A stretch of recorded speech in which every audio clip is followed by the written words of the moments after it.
Hello and happy Friday. Welcome to another episode of New Teacher Talk. Today we are chatting all about decorating our classrooms, and I am going to bring 7 of my best decorating tips to you guys today. If you're new around here, my name is Rachel Vincent, and it is my passion to help new teachers discover how to run an effective and efficient classroom so that they can thrive in their first years. If you have not already, I have a guidebook on ways to set up your classroom with routines and procedures and things like that for free on my website. So you can visit missrachelvincent.com/guidebook to grab that. I hope you guys have had a wonderful week. It's been interesting. I've started to get a few nuggets of information about what this fall is going to look like. So I can only imagine what's coming in the next couple weeks. But let's talk about the fun stuff. Let's talk about decorating.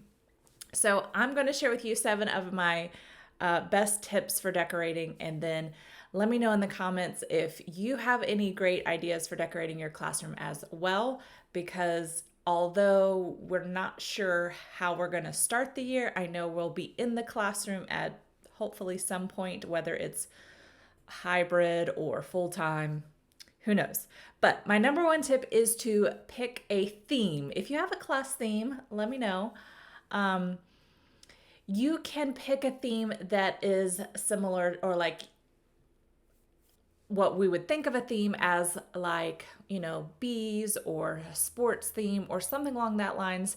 I have done those kinds of themes over the years, but the theme that I have stuck with the longest is a color theme, and it just makes sort of buying the decorations and bulletin boards and storage and things like that to make things match a little bit easier. So I have gone with a color theme. I've done a black and white with pops of color. I started with just like a teal, and then I kind of add to that over the years, and it's really just kind of stuck around. So I see Marissa, board games. That's right, Marissa. And then wood and chalkboard theme. Yes, those are so popular right now. I love that. So it just makes finding things and just sort of have this feel of cohesiveness in your decorating. My next tip is something I talked about on Wednesday. So if you're here Wednesday, you heard this. It is to make your bulletin boards match. There's 2 ways you can do that. You can have your backgrounds match and change up your border, or you could have different colored borders and different colored backgrounds and your borders match, or make them all match. I make them all match because I just think it's easier, and I have less to buy and less to worry about. And it just allows your eye, as it's scanning the room, to flow across the room easier instead of bouncing around. Keep in mind, because bulletin boards have things that go on them, you don't want a super busy background.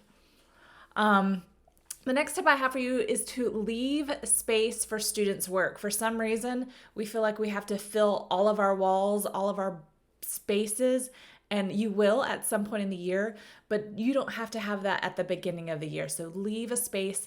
You can even label the space of where you're going to put student work, but leave space, which goes into my next tip, which is to leave white space. We don't have to have every inch of our walls covered.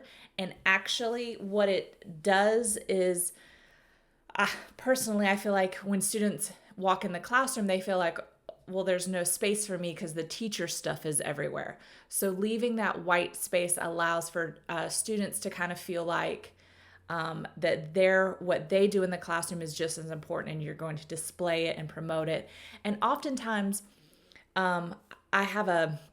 we have class meetings, so I allow students to give suggestions, and oftentimes they'll suggest different things we should put in our class on our walls. So one year they wanted inspirational quotes, so I put those up. Another year they wanted to put pictures of everybody, so I put those up. So it just allows the kids to kind of feel a part of the decorating in the classroom as well. The next tip I have is to hang your anchor charts and your resources that you're using. Hang them as you teach them. I did this for the first couple of years where I just put everything up that I was going to need for the entire year so it would be done. And while we feel like that would be beneficial time-wise, it actually they don't get used as much. So as you're teaching it, you hang it up so that students will reference it. So that way it also allows you to have that white space, but then you fill the space as you need resources and words for your word walls and charts and things like that.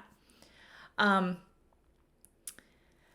next tip is to think that less is more. There are so many adorable, cute, wonderful things out there. And while I would love to put them all in my classroom, it can be a lot. And so we just have to think that less is more. And often too, if our walls are too busy, it can become a distraction to students with disabilities or even students with ADD. Like they're constantly having something to look at, and then you have lost their focus. So definitely just keep that in mind as you're decorating your classroom. And then my final tip is just make it you.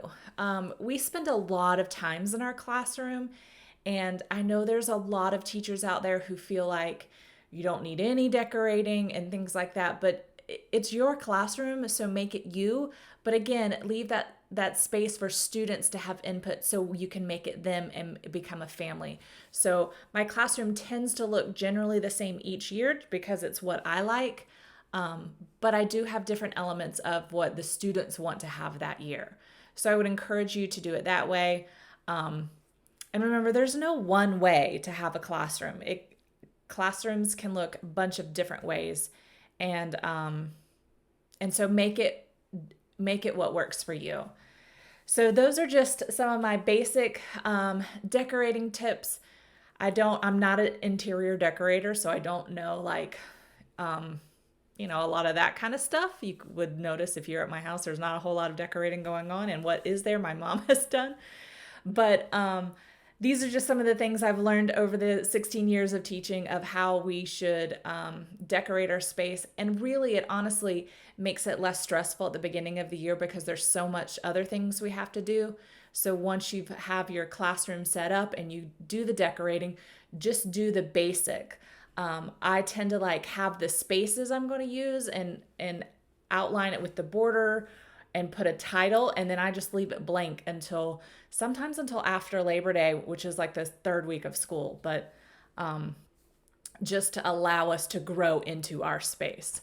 So I hope you guys have a wonderful weekend. Next week on New Teacher Talk, we will be chatting about classroom management, classroom jobs, and how those might change a little this year since there'll be some social distancing and some time management tricks.